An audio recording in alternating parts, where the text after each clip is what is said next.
Michelle Forbes. I'm Michelle. All right. Englishman Dr. A.S. Lamb in the early 1900s wrote that golf increases the blood pressure, ruins the disposition, spoils the digestion, harms the eyes, calluses the hands, drives a man to drink, and breaks up a family. I think he may have been a little bit against golf. And that's why I'm here today, to tell you what I'm against, and what we should all be against for that matter. Lying, unfair statements, and unbeneficial actions, all of which conveniently fall under one test, the four-way test. This test can be very beneficial in determining what to say and how to act before we actually do. And through 4 simple steps, we can see this. Going to that first step. Is it the truth? Today, we don't always follow this step as much as we should. In fact, one of the main ways we don't are through rumors. Rumors. Those exaggerated and most of the time false accusations that we use against other people. And most of us do take part in them. Women, let's face it, we like to know who said it, who did it, and what it was about. Men, don't deny it. You're just as guilty. This does not follow that first step of the four-way test, however, because they are not the truth. Another variation of the truth that a lot of us do take part in as well are stereotypes. This leads into that second step of the four-way test. Is it fair to all concerned? Now, obviously, I'm a redhead.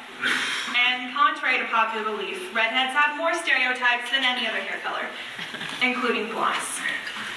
A few common stereotypes that I have received about being a redhead, of course, is that we are fair-skinned, freckled, have green eyes, and that we have a short temper. While although some of these may be true, there are typically some that are false. In my case, being fair-skinned and having green eyes are false. But I am, however, covered in freckles and can occasionally have that short temper. But they would fit in with every other redhead. Every hair color, every skin color, and every body type have different related stereotypes. For example, when looking at men, a common stereotype my generation likes to think is that every man over the age of 40 starts to lose their hair. So that means that every man over the age of 40 who still has a full head of hair obviously has hair plugs. Is this true? No. Because although my generation likes to think this, there are men over the age of 40 who have hair. The same thing is true with redheads, because although there are not very many of us, 1% of the world, not one is like the other. The second step of the four-way test cannot be applied to those who stereotype, because it is not fair to all concerned. Now, most women, not just redheads, like to argue, and most men like to be right. We all know that if a man and a woman got into an argument, eventually one would have to give in. Not pointing any fingers or anything, but typically the loser is the one who starts to go bald around the age of 40. This leads into that third step of the four-way test. Will it bring goodwill and stronger friendships?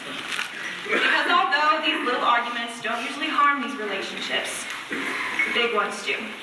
In fact, the main reason for divorce is brought upon by an argument of some kind. The United States Census Bureau in 2010 reported that half the people who are getting married are getting divorces. Most of the time, this could have been solved if we had just thought about what we were going to say before we said it. The third step of the four-way test cannot be applied in these instances because they do not bring goodwill and stronger friendships. In order to build a stronger relationship with a person, or a group of people for that matter, we must first prove to be a beneficial impact on their lives. This leads into that fourth step of the four-way test. Will it be beneficial to all concerned? Some of the most beneficial and truthful statements should come from our nation's advisors. So everything politicians say is beneficial and truthful, right? The truth is that in many presidential elections, congressional, or even school, there are false promises made. Whether it be promising change in the middle of a recession, or promising an off-school lunch campus. While they may come true for some, most of the time these just result in false promises. This false hope violates that fourth rule of the four-way test because it is not beneficial to all concerned. Not everyone follows the four-way test, but for those that do, it can help to bring stronger relationships with the people around us. These stronger relationships are a very positive impact on our lives. The four-way test is very beneficial in determining what to say, what not to say, and definitely when to say it. Eleanor Roosevelt once said, "Courage is more exhilarating than fear, and in the long run, it is easier. Just take it a step at a time. Meet each thing that comes up. See it not as dreadful as it appeared, and discover that you have the strength to stare it down." You see, to be courageous is to be strong. To be strong in our actions, we must first be strong in our relationships with people. To be strong in our relationships, our foundation must start with our words. Thank you.